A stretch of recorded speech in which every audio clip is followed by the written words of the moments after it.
आले का रे सगळे? चला सर्वांनी आपल्या आपल्या जागेवर बसून घ्या. अरे तो कोण आहे रे पाठीमागं उभा? भावा बसून घे ना, नाहीतर माझे पाय दुखतील. चला तर मग अनुभवूया संस्कृती वाद्य पथकाचा हा आपला 10 वर्षाचा प्रवास.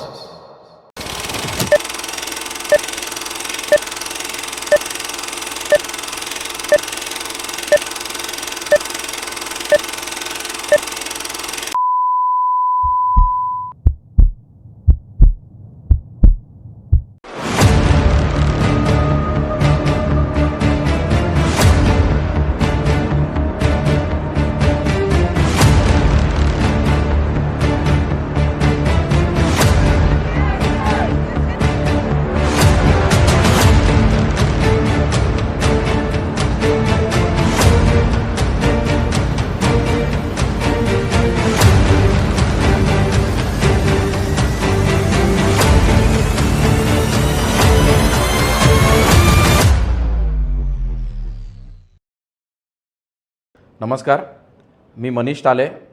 संस्कृती वाद्य पथकामध्ये मी 2015 पासून संस्थापक अध्यक्ष म्हणून कार्यरत आहे. पुणे ज्याला ढोल ताशाची पंढरी असं म्हटलं जातं, तर तिथून जो आपल्याला ढोल ताशाचा लाभलेला वारसा आहे, तर तो पुण्याचा वारसा मुंबईमध्ये आम्ही नियमितपणे चालू ठेवण्याचा व त्यामागचं उद्देश काय आहे, आपली सामाजिक बांधिलकी व आपलं वादनावरील असलेलं जे प्रेम आहे किंवा वादनाची जी कला आहे ती निरंतर सुरू ठेवणे. संस्कृतीचा अर्थ बघायला गेलं तर संस्कृती अर्थात सम्यक कृती, म्हणजेच the way of life, the way of thinking and way of worship, म्हणजेच जीवन प्रणाली, विचार प्रणाली आणि उपासना प्रणाली. तर असं एक अर्थपूर्ण नाव आम्ही सुचवलं आणि संस्कृती वाद्य पथकाची 2015ला स्थापना झाली. आता हा संस्कृतीचा प्रवास 2015 पासून ते 2025पर्यंत निरंतर आम्ही आता दशकात प्रवेश करत आहोत. तर हा प्रवास जसा बघायला एकदम दिसताना सुखकर दिसतो, पण तेवढाच खडतर होता. 2015मध्ये जशी संकल्पना आली की पथक आपल्याला चालू करायचं आहे, तर ते सगळं चालू झाल्यावर मग वाद्य कुठून आणायचे किंवा त्या वाद्यांची मॅनेजमेंट कशी करायची, गोडाऊन बघायचं आहे. तर ह्या सगळ्या गोष्टींना 2015 जानेवारी-फेब्रुवारीच्या आसपास सुरुवात झाली. तर मग आपले जे जाधव काका आहेत, तर त्यांच्याकडून आपण ढोलाचे पानं म्हणा किंवा ढोलाचे टाके, ताशा, तर त्या घेण्यासाठी आपण पुण्याला गेलो. तर आपले सगळे वादक होते. तर तो एक वेगळा ऑरा होता की तिकडे जायचं, म्हणजे त्यावेळेला असं नव्हतं की पाठवून दिलं, तर तिकडे जाण्याची मजा वेगळी होती की सगळं नवीन गोष्टी घडत होत्या. तर सगळे एक वेगळा एक्सपिरियन्स त्यातून आम्ही घेत होतो. तर मग पहिले ढोल आले, सकाळी 4-5 वाजता ते ढोल आपल्या वादकांनी खाली केले. त्यानंतर मग ओपनिंगची सगळी तयारी झाली. तर एक फॉर्मल कार्यक्रम मस्त झाला होता ओपनिंगचा, की ज्यामध्ये बरेच पाहुणे आले होते, मुंबई पुण्यातले नावाजलेले ढोल ताशातले वादक होते किंवा बरेच पथकं होते. तर हे सगळे एकत्र येऊन आपलं पथकाचं ओपनिंग झालं. त्यानंतर मग मिरवणुकींना सुरुवात झाली. प्रॅक्टिस सेशन्स आपले कंटिन्यू चालू होते. कल्याणमध्ये आपले प्रॅक्टिसची जागा डिसाईड झाली. तर त्यामध्ये बरेच असं दिसताना खूप सोपं दिसत होतं, पण त्याच्यामागची जी कामं होती, तर ती आपली जी टीम होती ते खूप लागून होते प्रत्येका गोष्टीमध्ये कामं करायला. असं नाही की लगेच वादक आला आणि त्याला लगेच आम्ही ढोल किंवा कुठलंही वाद्य दिलं. तर बेसिकपासूनची प्रॅक्टिस आम्ही सुरुवात केली. जसं की जे आपले पारंपरिक हात आहेत, तर ते कसे वाजले जातात किंवा त्याच्यामागचा अर्थ काय, तर त्या सगळ्या गोष्टींचे बारीक बारीक एक शिकवणी आम्ही चालू केली. की पायावरती प्रॅक्टिस, त्याच्यानंतर मग ढोल देणं किंवा ढोल तो आवळायचा कसा, तर ह्या सगळ्या गोष्टी आम्ही शिकवायला सुरुवात केली मुलांना.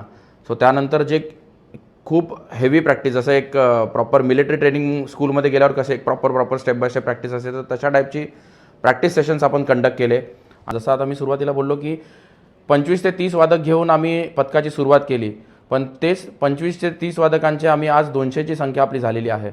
तर ती संख्या करण्यासाठी एक वेगळ्या लेवलची मेहनत घेण्यात आली मुलांकडून किंवा म्हणजे आम्ही कसे लोकांपर्यंत पोहोचलो. जसं 25-30 जण होतो आम्ही, तर सुरुवात जशी झाली तर त्यानंतर आम्ही एक वेगळे उपक्रम राबवले, जेणेकरून आपल्या पथकामधली जी संख्या ती वाढत गेली किंवा जिथे जिथे आपले परफॉर्मन्सेस असायचे, तर तिकडे त्या परफॉर्मन्सेसमध्ये बघून कोणी आकर्षित झाले किंवा आम्ही जिथे प्रॅक्टिस करायचो तर त्या प्रॅक्टिस स्पॉटवरती कोणी असे बघायला आलेले असतील, तर ते बोलतात की आम्हाला तुमच्या पथकामध्ये सहभागी व्हायचं आहे, तर आम्ही काय करू शकतो. कोणी मिरवणूक बघायला आलेलं असतं, तर ते बोलतात की तुम्ही खूप छान वाजवता, तर आम्हाला पण ॲडमिशन घ्यायचं आहे तुमच्या इथे. तर असं करत आज ती संख्या 30 पासून ते 200च्या घरात पोचलेली आहे.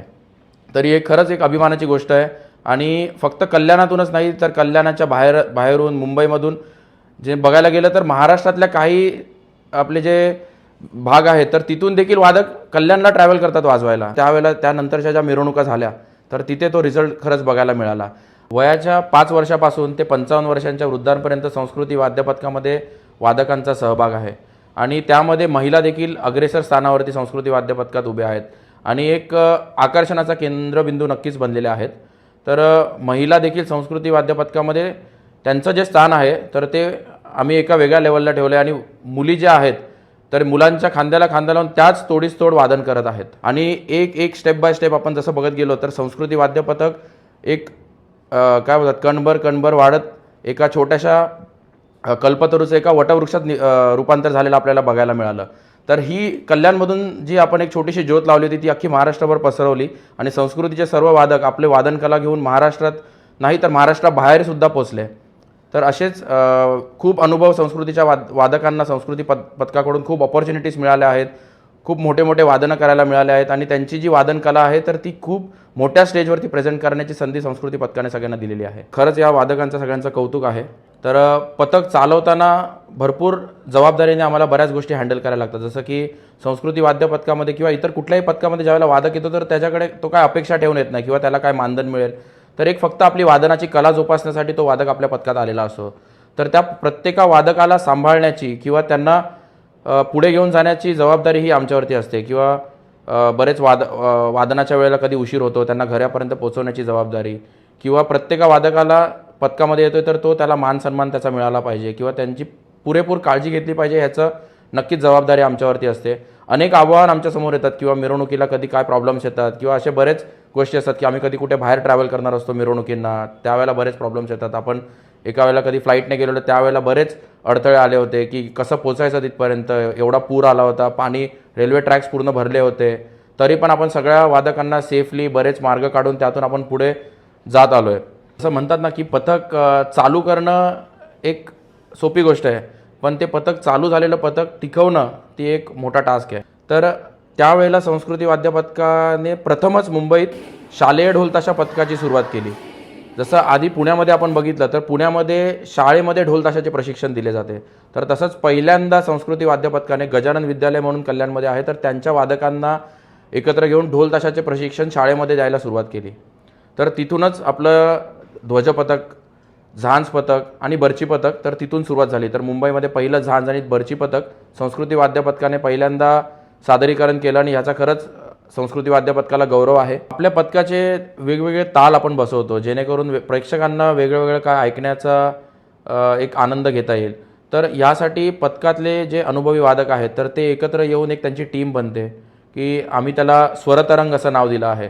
तर स्वरतरंगची जी आमची टीम आहे तर ती टीम एकत्र येते आणि वेगवेगळे ताल काढायचा प्रयत्न करते की हे वाजवल्यावर कसं वाटेल किंवा ह्याच्यामध्ये एक छोटासा हा एलिमेंट ॲड केल्यावर कसं वाटेल. आपण बरेच ताल काढलेले आहेत. तर हा जो एक स्वरतरंगचा जो मेहनत आहे किंवा त्याच्या मागे जे ताल काढण्याची किंवा एक कॉन्सेप्च्युअल वादन जे आपण संस्कृतीने आणलं आहे तर ते एक खरंच आकर्षण ठरत आहे गणपती मिरवणुकींमध्ये आणि खूप छान प्रतिसाद आपल्याला यासाठी मुंबई पुण्यातून खूप छान प्रतिसाद मिळत आहे. जसं उत्तरोत्तर वादनं सरकत गेली पुढे तर एक प्रसिद्धी झोतात संस्कृती वाद्य पथक यायला लागले की न्यूजपेपर म्हणा किंवा बरेच न्यूज चॅनल किंवा सोशल मीडियावरती एक खूप छान प्रतिसाद संस्कृती वाद्य पथकाला मिळायला लागला आणि याची दखल बऱ्याच महाराष्ट्रातील न्यूजपेपर म्हणा किंवा न्यूज चॅनल यांनी संस्कृती वाद्य पथकाची दखल घेत संस्कृती वाद्य पथकाचे खूप खूप कौतुक केले. संस्कृती वाद्य पथकाला अनेक पुरस्कारांनी गौरविण्यात आले आणि एक संस्कृती जो चालू झालेलं एक पथक होतं तो एक सुरू झालेल्या प्रवासाचं एक ब्रँडमध्ये रूपांतर संस्कृतीच्या वादकांच्या मेहनतीमुळे आणि जी सगळी टीम मागे काम करते त्यामुळे हे सगळ्या गोष्टी शक्य झाल्या आणि म्हणून संस्कृती हे जे नाव होतं ते एक ब्रँड म्हणून निखरून आलं. नमस्कार, मी अनिता करंडे टाले. मी संस्कृती वाद्य पथकामध्ये एक ताशावादक आहे. मी सुरुवातीला एकटीच मुलगी म्हणून मी एकटीच ताशावादक होती. तर आत्ता आमच्या पथकामध्ये जवळजवळ 4 ते 5 मुली ताशावादक आहेत. मला ताशा वादनाची अशी आवड निर्माण झाली म्हणजे की सगळेच मुली प्रत्येक क्षेत्रामध्ये मुलांच्या खांद्याला खांदा लावून काम करतात. तर फक्त मग ताशावादक म्हणून एक मुलगी मला म्हणजे फारसं दिसत नव्हती. मी बरेच पथकामध्ये पण बघितलं तर असं जनरली असं दिसायचं की फक्त मुलंच आहेत ताशावर. तर मी असा विचार केला की एक मुलगी का नाही ताशा वाजवू शकत, म्हणून माझ्या डोक्यात ते आलं आणि मी ताशा वादनाला सुरुवात केली. तर नंतर नंतर आमच्यामध्ये पण ती संख्या वाढत गेली मुलींची. आज बघाल तर आमच्याकडे 4 ते 5 मुली ताशावादक आहेत आणि म्हणजे उत्तम ताशा वाजवतात. आता मॅनेजमेंटचं बघायला गेलं तर मी मुलींची तर मॅनेजमेंट बघतेच, पण त्याच्यासोबत ऑल ओव्हर पथकाचं पण मॅनेजमेंट बघते मी. म्हणजे आम्ही पथकामध्ये महिला सेफ कशा असतील त्यांच्या दृष्टिकोनातून, म्हणजे प्रॅक्टिसला येताना किंवा मिरवणुकांमध्ये किंवा मिरवणूक झाल्यानंतर टाईमच्या हिशोबाने त्यांच्या घरापर्यंत त्या सेफ कशा जातील याचा जास्तीत जास्त विचार करतो. परत प्रॅक्टिसमध्ये म्हणजे आपण प्रॅक्टिस प्लेसला पण पब्लिक प्लेसवर प्रॅक्टिस वगैरे घेतो, तर महिला कशा सेफ राहतील त्या अनुषंगाने त्यांचा ड्रेस कोड कसा असावा, म्हणजे प्रॅक्टिसच्या वेळी असो या वादनामध्ये असो, तर ते आम्ही सगळे मॅनेजमेंट टीम मिळून बघत असतो. एक 50 लोक 60 लोकांचा एक समूह असतो, तर समूहाला म्हणजे रूल्स रेग्युलेशन्स आलेच, तर त्याच्यामुळे आम्हाला बरेच प्रॉब्लेम फेस करायला लागले की काही अडीअडचणी येत गेल्या, त्यामुळे आम्ही रूल्स बनवत गेलो. सुरुवातीला काही कमी रूल्स होते, पण आता बघायला गेलं तर आमचे पथकामध्ये रूल्स भरपूर आहेत. म्हणजे आम्ही नवीन वादक आला की आम्ही त्याला सांगतो की बाबा आमच्याकडे मिलिटरी रूल्स आहेत, तुला पटतंय तर तू ॲडमिशन घेऊ शकतो. म्हणजे आम्हाला माहीत नाही बाकीच्या म्हणजे पथकामध्ये काय रूल्स आहेत, पण आमच्याकडे हे रूल्स आहेत तर तुला फॉलो करावे लागतील. आणि आम्ही असं आहे की संस्कृती वाद्य पथकामध्ये रूल्स ब्रेक नाही करू शकत कोण. त्याच्यासाठी पण आमच्याकडे पुढे लगेच तयारी असते की रूल ब्रेक झाला की काय काय होणार. म्हणजे शक्यतो अजूनपर्यंत तर कोणी ब्रेक केलेलं नाही, आणि ज्यांनी ब्रेक केले त्यांनाही माहिती त्यांचं काय होतं ते. मुलींबद्दल सांगायला गेलं तर आम्ही नवीन नवीन उपक्रम राबवण्याचा प्रयत्न करतो. म्हणजे महिला जनजागृती, परत असे आम्ही बरेचसे महिलांसाठी कार्यक्रम केले. परत आपल्या पथकाला पण मुलींची संख्या बघून बरेच इव्हेंट येतात. त्याच्यामधला एक आपण इव्हेंट केला होता दिल दोस्ती दुनियादारी. त्या इव्हेंटमध्ये फक्त महिला वादक होत्या, आणि बरेचसे असे पथकाला इव्हेंट्स येत असतात की आम्हाला फक्त महिला वादक पाहिजेत, आम्हाला फक्त महिलांचं पथक पाहिजे. ते त्याच्यातूनच आपण म्हणजे जास्तीत जास्त लोकांपर्यंत पोहोचवतोय आपले उपक्रम. संस्कृती वाद्य पथक म्हणजे मी प्रत्येकाला एक फॅमिली असते, तर म्हणजे आमच्यासाठी आता गेले 10 वर्ष झालं हे संस्कृती वाद्य पथक ही आमची दुसरी फॅमिली आहे. आमच्या फॅमिलीमध्ये म्हणजे आम्ही सुरुवातीला एक 25-30 लोक होतो, पण आत्ता जवळजवळ आम्ही 150 पेक्षा जास्त वादक आहे. म्हणजे मी सांगेल की संस्कृती वाद्य पथक हे फक्त आमच्यासाठी वादक म्हणजे एक पथक नाही आहे, तर ती आमची एक फॅमिली आहे. म्हणजे पथकातले वादक फक्त म्हणजे गर्ल्स असो या बॉईज असो, हे फक्त वादक नाही आहेत, तर प्रत्येकाशी आमची एक अटॅचमेंट आहे. म्हणजे कोणाचे पर्सनल प्रॉब्लेम असो या कोणाचे फॅमिली प्रॉब्लेम असो या XYZ काही असेल, की आज आता 2015ला आमच्याकडे जो वादक होता, तर काही कारणास्तव त्यातले काही वादक आज येऊ शकत नाही. मग त्यांचे फॅमिली इश्यूज असतात, काय असतात. तर म्हणजे आम्ही पथकामध्ये एक फक्त आम्ही वादन करायला यायचं आणि जायचं असं नसतं. तर आमचं प्रॅक्टिस असो या म्हणजे फक्त एक वादक आणि असं नातं नाही आमचं, तर आमचं प्रत्येकाशी एक फॅमिलीसारखं रिलेशन आहे. आणि आमच्या प्रत्येक वादकासाठी आमचं पथक हे फक्त पथक नसून तर ती आमची प्रत्येकाची दुसरी फॅमिली आहे. त्यामुळे आमचे खूप पर्सनल अटॅचमेंट आहे प्रत्येक वादकासोबत. मी माझा एक अनुभव असा शेअर करेल की म्हणजे पथकाबद्दल एवढी अटॅचमेंट आहे की मी प्रेग्नेंट असताना पण म्हणजे घरच्यांच्या शिव्या वगैरे खाऊन पण मी एक 6 किंवा 7 महिना म्हणजे मला 7वा महिना होता तरी पण मी पथकात येऊन म्हणजे मी रिक्वेस्ट करायची की मला ताशा नका देऊ, पण ॲटलिस्ट मला टाळ तरी वाजवू द्या. म्हणजे माझी एवढी अटॅचमेंट आहे पथकाबद्दल. परत नंतर डिलेवरी नंतर पण जवळ संस्कृती 6 महिन्याची होती, तेव्हापासून मी परत पथक जॉईन केलं आहे आणि तेव्हापासून आत्तापर्यंत वाजवते आणि आम्ही यापुढे असंच वाजवत राहू आणि गाजवत राहू. नमस्कार.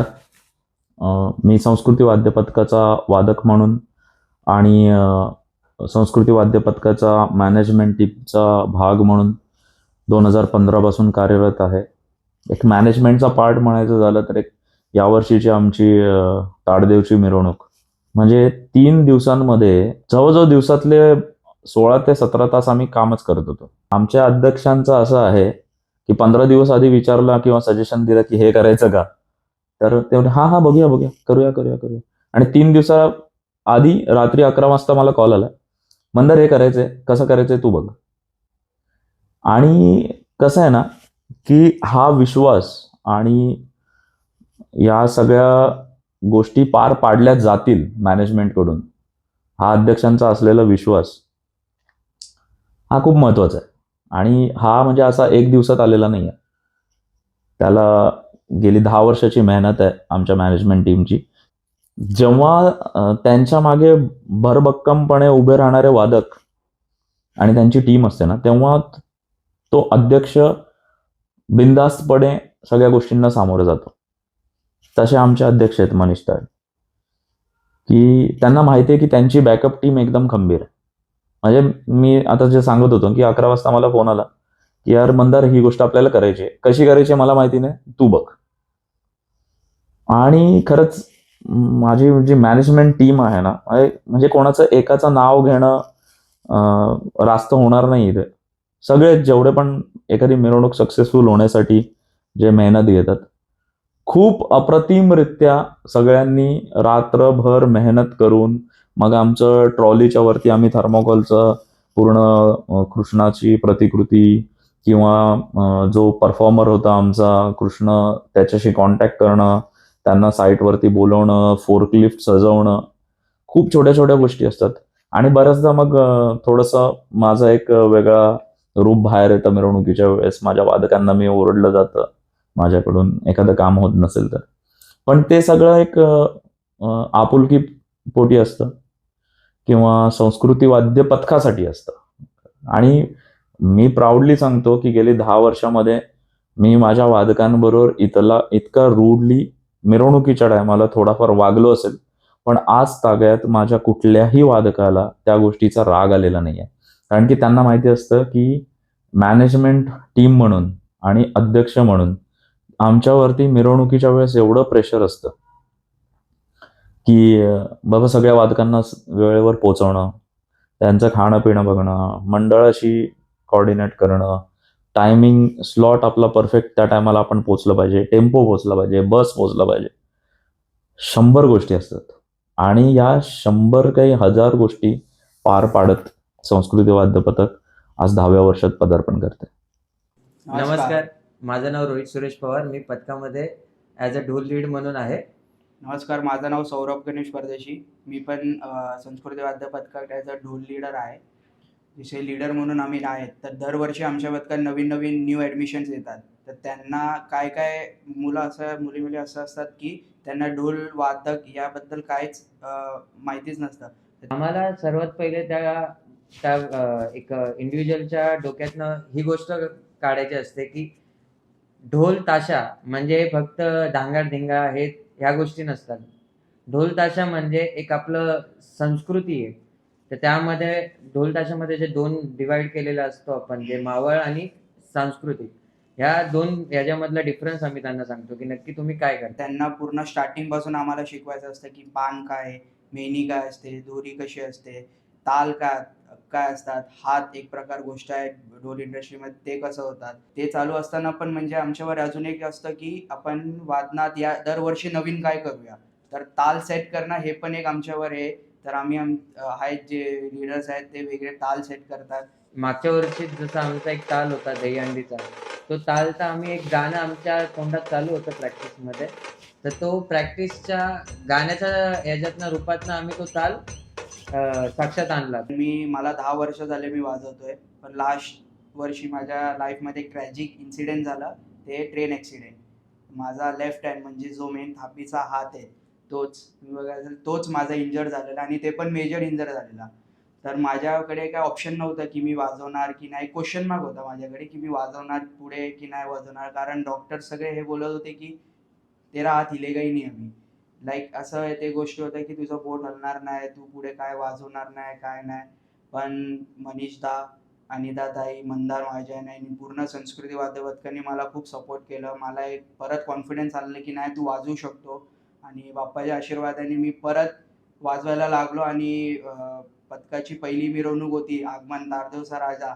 तो मी पूर्ण एकदम जोशमध्ये आणि हाताचा म्हणजे पूर्ण हे साईडला घेऊन मी पूर्ण जोशात वाजवलं आणि ते पण स्टार्ट टू एंड वाजवलं आणि त्या वादनात मी लीड पण केलं आणि पूर्ण लोकांना रॉंग प्रूफ केलं की नाही. पण आज मी 3 महिन्यात मी रिकवर केलं. ढोल वाद्याने मला खूप हेल्प केलं. संस्कृती वाद्य पथकाने मला खूप हेल्प केलं. मनीषदा मला नाही बोलवत होता, पण तरी त्यांनी एक टाइम आला की नाही तू वाजवू शकतो आणि मला एक चान्स दिला आणि मी पुढे आज वाजवतोय आणि मी एक नॉर्मल वादक सारखा आज वाजवतोय. माझा हात एक नॉर्मल झालाय. तर त्यासाठी मी संस्कृती वाद्य पथकाला खूप थँक्यू आहे. नमस्कार, मी जयेश माळी. मी विकास चंद्रकांत गरड. 2015ला आम्ही विचार केला की एक पथक चालू करू. तेव्हा मनीषदा आणि आम्ही सगळे 20 ते 25 वादक एकत्र आलो. तेव्हा आम्ही पथकाचं नावसुद्धा ठरलं नव्हतं. तेव्हा आम्ही एकत्र मिळून येऊ म्हणजे पथकाचं नाव काय ठेवायचं ते सगळं आम्ही विचार करून मग आम्ही 2015 साली संस्कृती वाद्य पथक असं नाव ठरवलं. त्यानंतर मग आम्ही गोडाऊन बघायला चालू केलं, कारण की सामान वगैरे ढोल ताशा सगळं ते सामान आणायचं, कुठे ठेवायचं.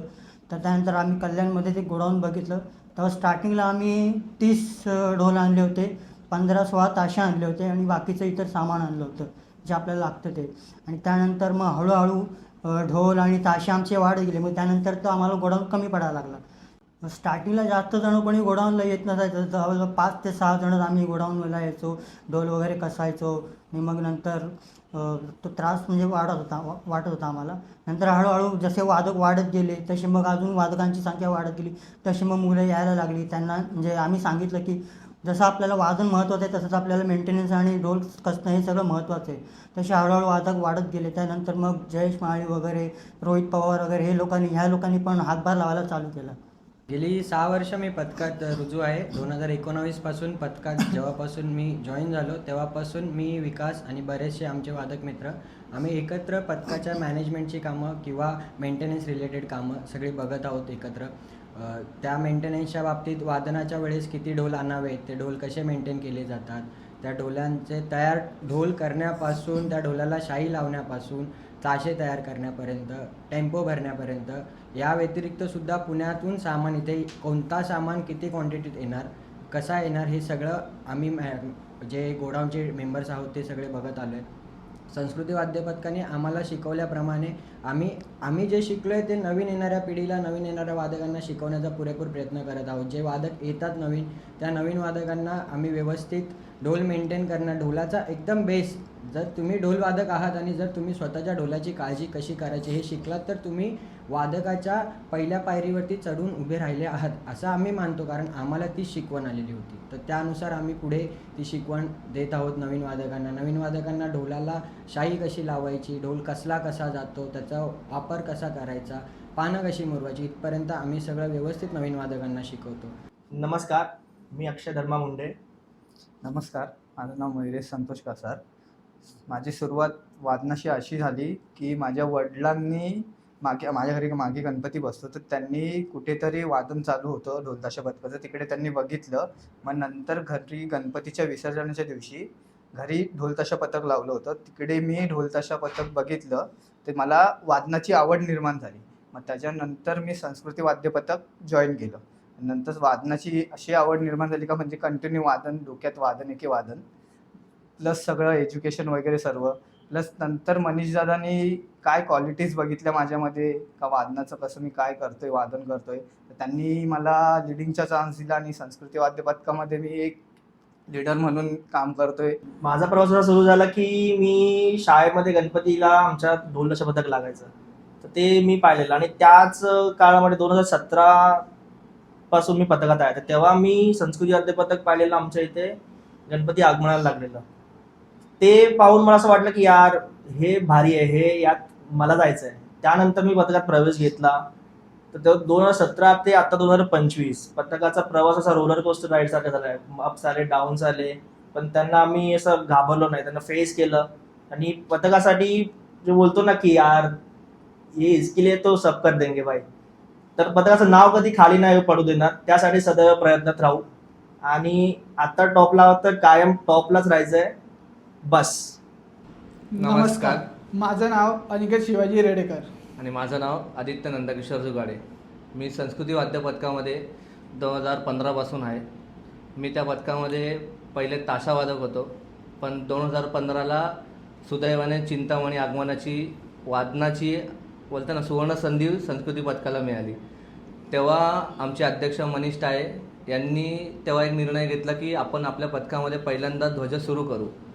तेव्हा त्या संकल्पनेवरती आम्ही विचार करत करत बोलता बोलता आम्ही या निष्कर्षावरती आलो की आपण नुसतं ध्वजपथक चालू न करता आपण शालेय ध्वजपथक सुरू करूया. त्यासाठी आम्ही श्री गजानन विद्यालयाला भेट दिली. त्या क्षेत्रामध्ये ध्वजाबद्दल त्यांनी महत्त्व पण सांगितले अध्यक्षांनी वगैरे. आणि मग त्यानंतर मग प्रॅक्टिस जशी चालू झाली त्याच्यामध्ये त्या प्रॅक्टिसनंतर ध्वजाबद्दल आवड व त्यातील भर पूर्ण करण्यासाठी आदित्य दुगाडे मास्तर आणि अजून एक व्यक्ती आहे दिनेश साबळे सर यांनी खूप भर टाकली त्या गोष्टीमध्ये.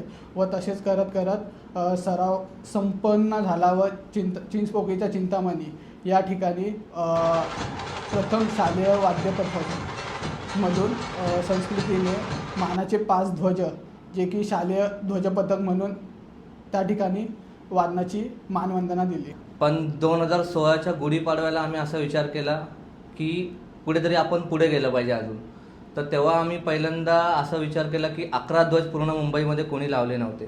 तेव्हा ती उडी आपण घेऊ की नको घेऊ याच्यावरती बरंच रिस्क होती की तेवढं आपलं मनुष्यबळ नाही आहे, तेवढं आपण अजून मुलं लहान आहेत, तेवढं आपण करता येईल का.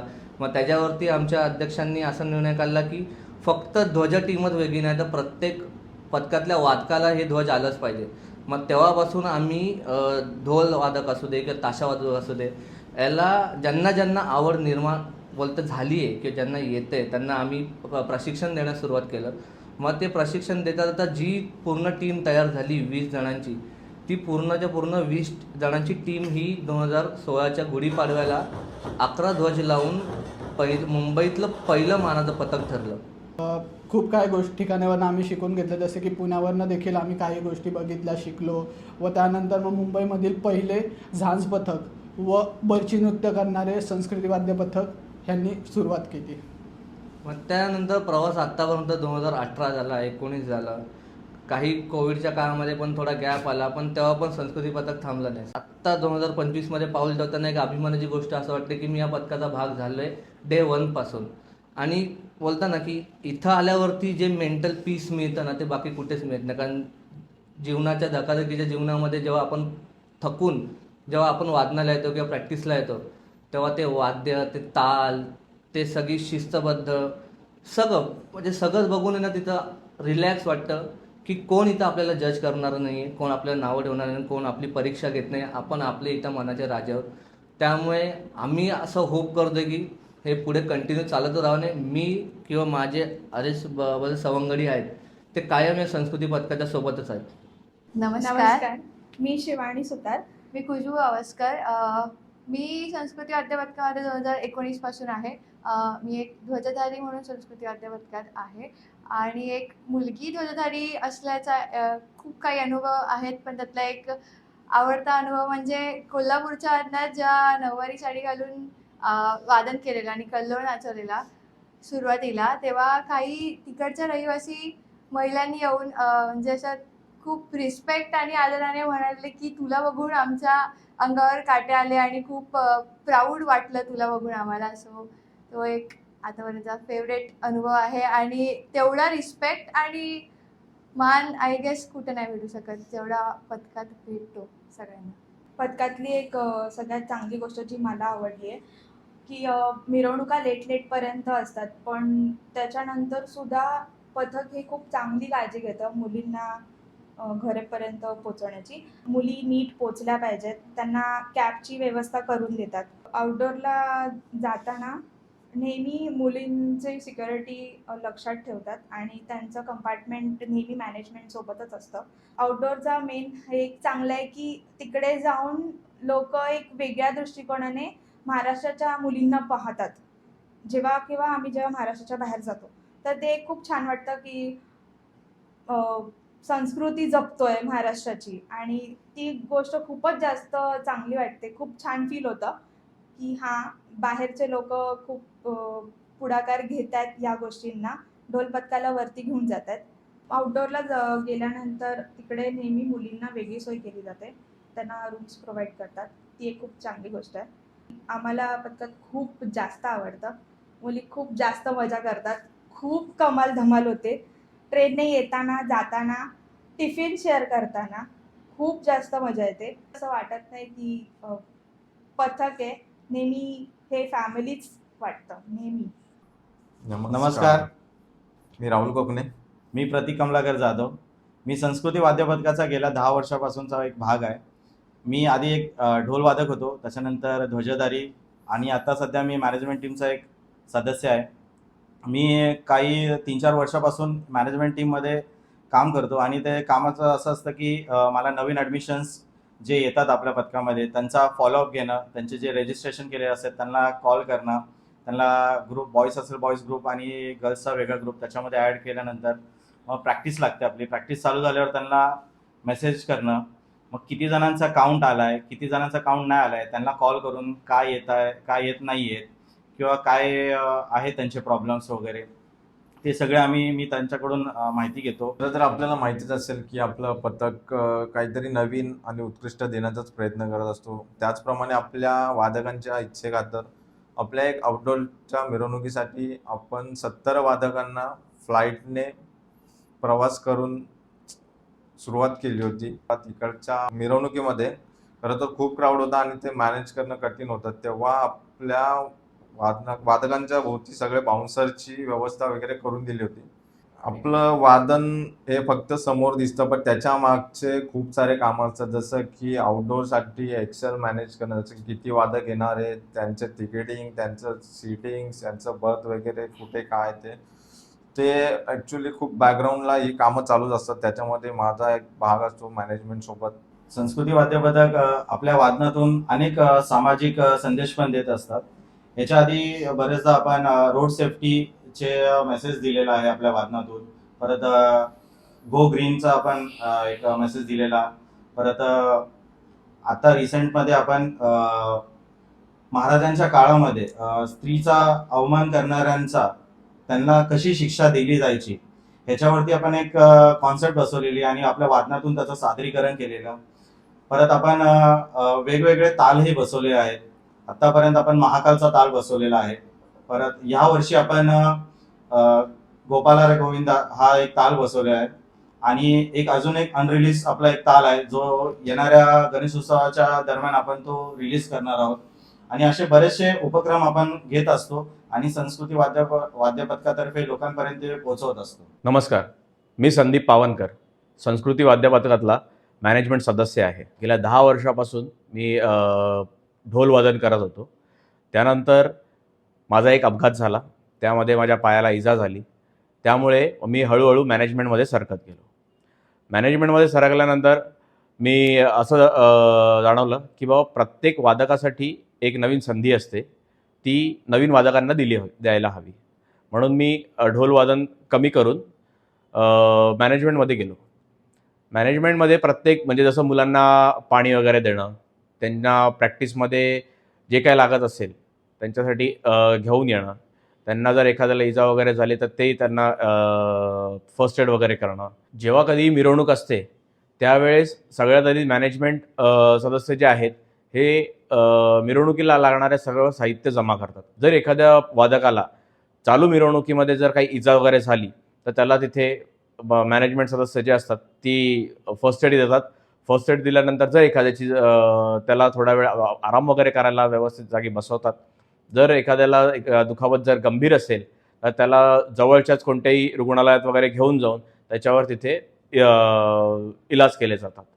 नमस्कार, मी कैलास करंडे. आपल्या या संस्कृती पथकामध्ये गेल्या 10 वर्षापासून मी काम करतो आहे. म्हणजे थोडक्यात सांगायचं म्हणजे संस्कृती हे वाद्य पथक या नावातच सगळं आलं. आपली संस्कृती पिढ्यानपिढ्या चालावी, जी की महाराजांच्या काळापासून तर इंग्रजांच्या काळापर्यंत तर आजच्या या काळापर्यंत चालत आलेली आहे. संस्कृती ढोलताशा वाद्य पथक हे फक्त वाद्य पथक नाही तर हे समाजाला मदत पण करत आहेत. तर मी स्वतः त्याच्यामध्ये सिनियर म्हणून गेले 10 वर्ष आहे, तर मी जवळून सगळं बघितलेलं आहे.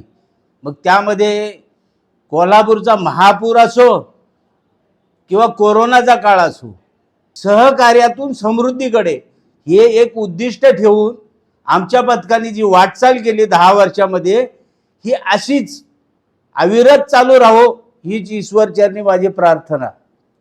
नमस्कार, मी दत्तू बेंडके बोलतो, टेम्पो चालक आहे. त्यांना संस्कृती पथकला 10 वर्षापासून टेम्पोची सर्व्हिस देतो आणि पोरं सर्व एकदम व्यवस्थित आहे. सर्व काका म्हणून आवाज देतात. नवीन पोरं येतात तीच वागणूक मला शेवटपर्यंत देतात. जुन्या पोरांचे बी शेवटपर्यंत संपूर्ण वागणूक सारखीच आहे, नवीन जुने. आणि 10 वर्षापासून मी त्यांचं पथक एकदम छान वाद्य आहे. ढोल पथक संपूर्ण एकदम पारंपरिक वादक आहे. एकदम छान वाजवतात. कुठंच मला काय कोणत्या गोष्टीमध्ये कमी पडून देते नाही पोरं. नाश्ता पाहिजे तर नाश्ता, पाणी पाहिजे तर पाणी, संपूर्ण एकदम जे पाहिजे ते टायमिंग. पोरं ज्या टायमाला येतात त्या टायमाला ढोल लोड बी करतात आणि वादन झाल्यानंतर ढोल टायमिंगला खाली बी करतात. तकलीफ काहीच नाहीत पोरांपासून मला. एकदम छान जे आहे ते एकदम व्यवस्थित पोरं ते येतात. नमस्कार, मी अमित पवार, मोऱ्या ढोल ताशा पथकाचा ताशावादक. संस्कृती आणि माझी ओळख चालू व्हायच्या अगोदरपासूनची आहे. ती ओळख म्हणजे संस्कृती पथकाचे जे संस्थापक अध्यक्ष आहेत मनीष ताळे यांची आणि माझी मैत्री पहिल्यापासून आहे, जे आम्ही एकत्र राहतो एरियामध्ये. त्याच्यानंतर 2015ला संस्कृतीची सुरुवात होत होती, तेव्हा मनीषनी मला सांगितलं की अमित मी असं असं करतो आहे. तर मी तेव्हा मला खूप आनंद झाला होता. संस्कृतीच्या 10 वर्षाचा हा प्रवास जो झाला आहे, या 10 वर्षाच्या प्रवासामध्ये खूप असे हॅपी मुमेंट आहेत जे आम्ही कधी विसरू शकत नाही. आणि मनीष ताले आणि माझे तर लहानपणापासूनचे संबंध आहेत, जे आम्ही लहान भाऊ मोठे भावासारखे आहोत. एक वादनाचं आतुरता असायची मला. दिवाळी पाठ डोंबोलीला जी होते त्या दिवाळी पाठलाही मी नक्की जायचो. यावर्षी संस्कृती काय नवीन ताल घेऊन येईल किंवा काही वेगळ्या पद्धतीने काही अजून चांगल्या गोष्टी करेल याची आम्हाला आतुरता असते. आणि आत्ता 2024चा जो गणपती सीझन झाला त्याच्यामध्ये त्यांनी एक हंडीचा ताल बसवलेला, खूप अप्रतिम होता, खूप आवडला. त्याच्यामध्ये त्यांनी हंडीचं मुलींचं पथक बोलवलेलं, 4 क्लिपला जो कृष्णाला उभं केलेलं, हे खूप सुंदर बघण्यासारखं होतं. आम्ही तेव्हा तिकडे होतोही, सपोर्टही केला त्याला आणि खूप बरं वाटलं. 10 वर्षानंतर जे मी संस्कृती बघतोय, ह्या 10 वर्षाच्या नंतर संस्कृतीचा बदल हा खूप मोठा बदल झाला आहे. संस्कृतीला कधीही गरज पडली तर मी मोठ्या भावाप्रमाणे कायम त्यांच्या पाठीशी राहील. आणि संस्कृतीच्या प्रत्येक वादकांना जे मेहनती आहेत भरपूर, संस्कृतीचं नाव चांगलं वर न्यायला जे मेहनत करतात, त्याही वादकांचे मी कौतुक करेल आणि सगळ्या वादकांना 10व्या वर्धापन दिनाच्या शुभेच्छा देतो. नमस्कार.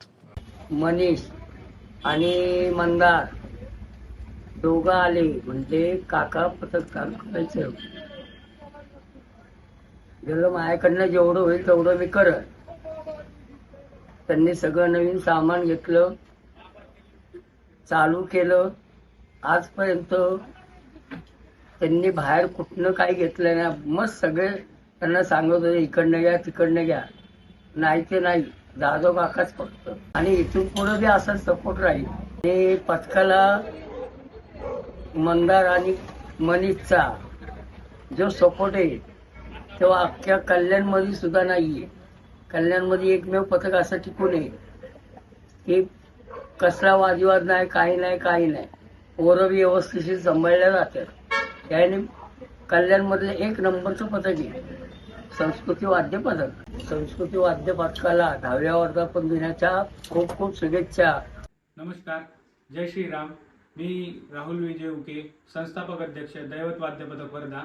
मनीष दादा व त्यांच्या टीमचे खूप खूप कौतुक की त्यांनी 10 वर्षे आपल्या पथकामागे जी मेहनत घेतलेली आहे ती त्यांच्या वादनातून व त्यांच्या परिश्रमातून दिसून पडते. आणि वेळोवेळी जे त्यांनी आम्हाला व विदर्भाच्या अनेक पथकांना जे वेळोवेळी मार्गदर्शन केले आहे त्याबद्दल आम्ही त्यांचे सदैव ऋणी राहू. संस्कृती या नावातच सर्व काही आहे. पुन्हा एकदा सर्व वादकांना व पूर्ण टीमला दैवत वाद्य पथक परिवारातर्फे 10व्या वर्धापन दिनाच्या खूप खूप शुभेच्छा. धन्यवाद. तर संस्कृती वाद्य पथकाकडून मी हीच सगळ्यांना हमी देतो की संस्कृती वाद्य पथक अग्रेसर राहिलेलं आहे. या सर्व गोष्टींमुळे संस्कृतीची जोपासना करत आलेला आहे, सामाजिक बांधिलकी जपत आलेला आहे आणि आपली वादन कला जी जपत आलेली आहे ती यापुढेही अशीच कायम निरंतर सुरू राहील याची मी नक्कीच सगळ्यांना हमी देतो.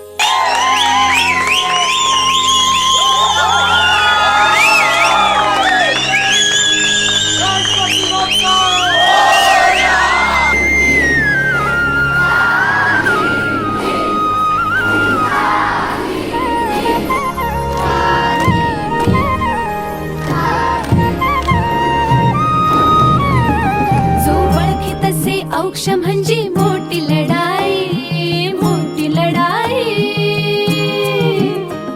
अन हत्याराचं फुलावाने घाव बिखाई, घाव बिखाई. पक्ष म्हणजे मोठी लढाई आणि हत्याराचं फुलावानी घाव बिखाई. गळ्यामध्ये पडल त्याच्या माळी जयाची, गळ्यामध्ये पडल त्याच्या माळी जयाची. तू चाल पुढं, तू चाल पुढं, तू चाल पुढं. तुला रगड्या भीती कशाची, परवा भी कुणाची. मन सुद्धा तुझा गोष्ट आहे पृथ्वी मोलाची, हा पृथ्वी मोलाची. मन सुद्धा तुझा गोष्ट आहे पृथ्वी मोलाची.